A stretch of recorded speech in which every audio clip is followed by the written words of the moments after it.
بالله من الشيطان الرجيم. بسم الله الرحمن الرحيم.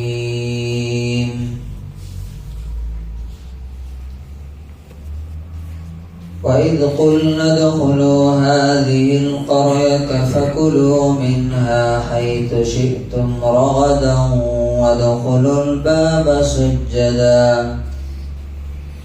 وقولوا حطة نغفر لكم خطاياكم وسنزيد المحسنين. فبدل الذين ظلموا قولا غير الذي قيل لهم فأنزلنا على الذين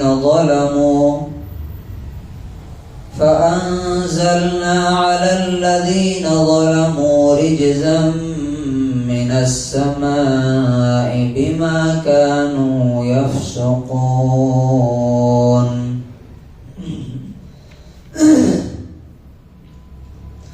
اور اس وقت کو یاد کرو جب کہ ہم نے کہا کہ اس شہر میں داخل ہو جاؤ اور یہاں سے جتنا چاہو جو چاہو کھاؤ، اور دروازے میں داخل ہو تو جھک کر کے داخل ہونا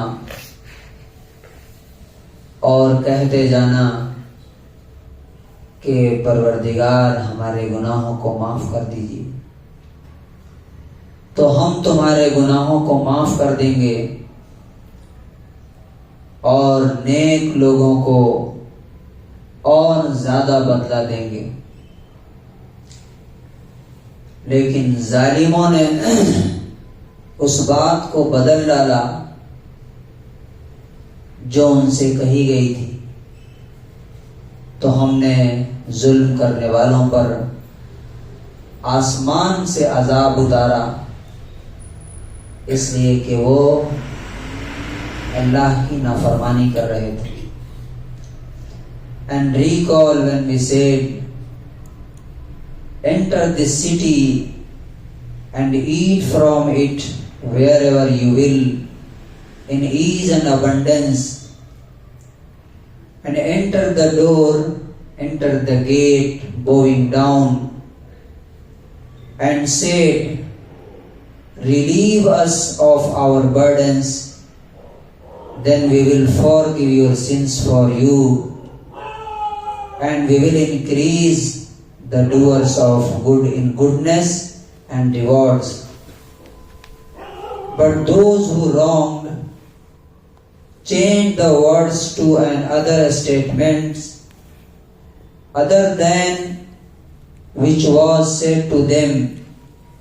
So we sent down upon those who wronged a punishment from the sky because they defiantly were disobeying. ہم سے پہلے کی جو بنی اسرائیل کی قوم، جو مسلمان قوم تھی، ان کی ایک اسٹوری کا ایک حصہ ہے کہ جب وہ ایک لمبی مدت تک بھٹکتے رہے اور اللہ تبارک و تعالیٰ نے اور ڈیزرٹ سے باہر نکلنے کے لیے ان کو کہا کہ بیت المقدس اس شہر میں داخل ہو جاؤ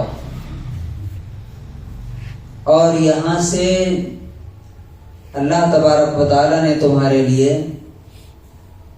یہ اجازت دے دی ہے کہ جتنا چاہو جہاں سے چاہو کھاؤ، لیکن ایک کنڈیشن لگا دی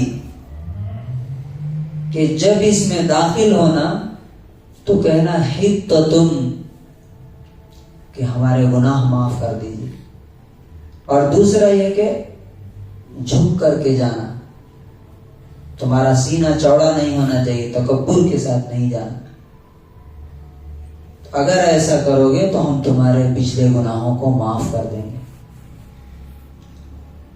لیکن اللہ تعالیٰ کہتا ہے کہ ان ظالموں نے اللہ تعالیٰ نے جو بات کہی تھی اس کو بدل ڈالا. کیا بدل ڈالا؟ حتتن کا معنی ہوتا ہے گناہ کو معاف کر دیجیے، اور اس میں اگر نون بڑھا دیں گے حنتتن تو اس کا مطلب ہوتا ہے گیہوں. تو وہ حنتتن کہنے لگے گیہوں دیجیے. تو اور اس کے بعد ان سے کہا گیا تھا کہ جھک کر کے جانا، تو وہ اپنے بیگ کے بل گھسٹ گھسٹ کر کے جا رہے تھے. تو اللہ تبارک و تعالیٰ کو غصہ آیا اور اس نے آسمان سے ان پر عذاب بھیجا، اس لیے کہ وہ اللہ کی بات نہیں مانتے تھے. اب اس آیت سے، اس اسٹوری سے ہمیں کیا سبق ملتا ہے؟ کہ اللہ تبارک و تعالیٰ کی کسی بھی بات کو اگر ہلکے میں اور لائٹلی لیتے ہیں تو خوف ہے، ڈر ہے اس بات کا کہ اللہ کا عذاب کسی نہ کسی شکل میں ہم پر آئے گا، اور پھر اس سے اللہ کے سوا کوئی بچا نہیں سکتا. اس لیے اللہ کا جو بھی حکم آئے. اب دیکھیے کہ رسول اللہ صلی اللہ علیہ وسلم